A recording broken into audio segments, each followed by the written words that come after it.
यह डिक्टेशन दैनिक जागरण पत्रिका से लिया गया है, जिसकी गति 100 शब्द प्रति मिनट होगी। तो आप लोग इसे लिखें और ट्रांसक्रिप्ट करें।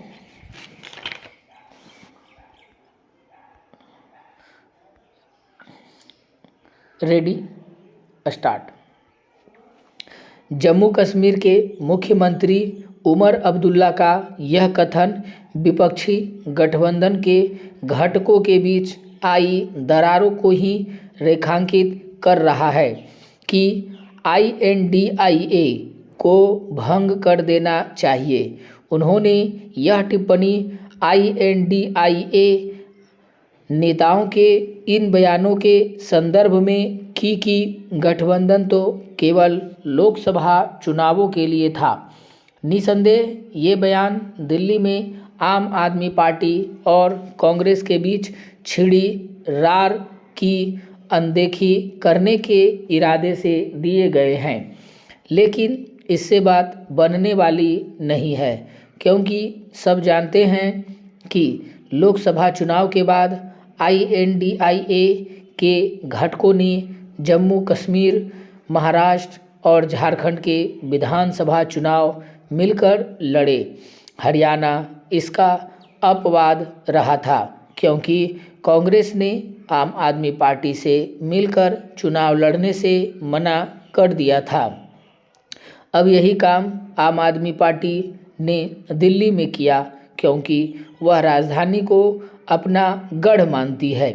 कांग्रेस भी दिल्ली की अपनी राजनीतिक जमीन छोड़ने को तैयार नहीं, क्योंकि उसने लंबे समय तक यहाँ शासन किया है। कांग्रेस यह भी जानती है कि दिल्ली में आम आदमी पार्टी के प्रति किसी तरह की नरमी बरतने से वह अपनी बची खुची राजनीतिक जमीन वैसे ही गंवा देगी जैसे अन्य राज्यों में गंवा चुकी है। यह एक तथ्य है कि INDIA के अधिकांश घटक कांग्रेस के वोट बैंक पर कब्जा करके उभरे हैं। यदि कांग्रेस गठबंधन धर्म के नाम पर सहयोगी दलों के लिए मैदान खाली करती गई, तो जिन चंद राज्यों में उसकी प्रभावी उपस्थिति है, वहाँ भी वह कमज़ोर हो जाएगी।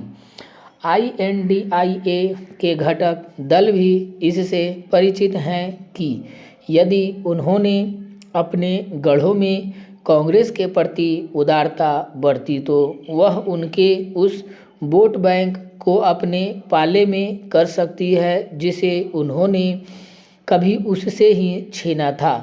वास्तव में इन्हीं विरोधाभासों के कारण INDIA एक बेमेल गठबंधन है, यह समझा जाना चाहिए कि कांग्रेस और उसके साथी दल एक दूसरे के स्वाभाविक सहयोगी नहीं हैं।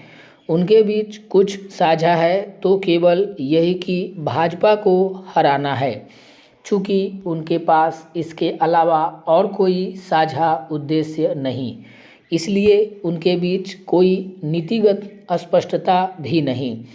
स्पष्टता के इसी अभाव के चलते INDIA अपने लिए कोई न्यूनतम साझा कार्यक्रम नहीं तैयार कर सका।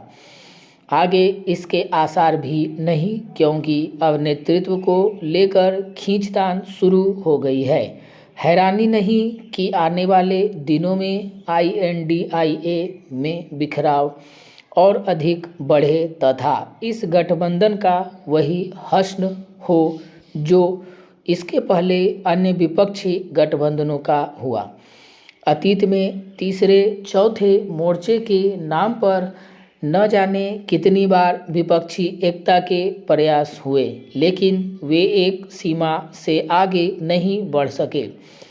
किसी भी गठबंधन की सफलता के लिए यह आवश्यक होता है कि नेतृत्व करने वाले दल का प्रभुत्व हो। INDIA में ऐसा नहीं है। दो पहिया वाहन सवारों के लिए हेलमेट अनिवार्य करने के लिए पहले भी कई प्रयास हो चुके हैं, लेकिन अभी तक इसमें पूरी तरह सफलता नहीं मिल पाई है। तो इसके पीछे प्रशासनिक उदासीनता मुख्य वजह है। अब एक बार फिर इसको लेकर सख्ती बरते जाने की योजना है।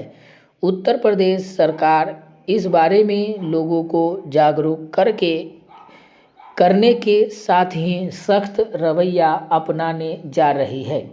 प्रदेश की राजधानी लखनऊ में इस आदेश से इसे शुरू किया जा रहा है कि यदि किसी दोपहिया चालक ने हेलमेट नहीं पहन रखा है तो उसे पेट्रोल पंप पर पेट्रोल न दिया जाए।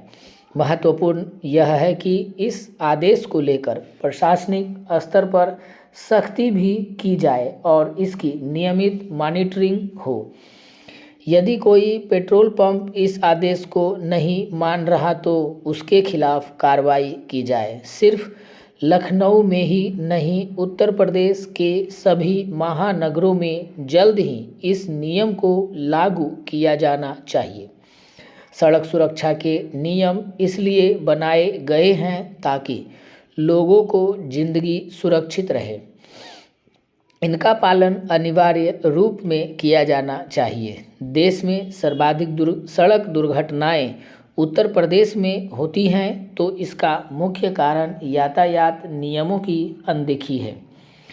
लोगों को यह समझना होगा कि उनके परिवार के लिए उनकी ज़िंदगी के मायने हैं और उनकी जरा सी असावधानी या लापरवाही खुद उन्हें तो खतरे में डालेगी ही, उनकी वजह से दूसरों को जिंदगी भी असुरक्षित हो सकती है। सड़क सुरक्षा के नियमों का पालन करने पर ही सुरक्षा संभव है।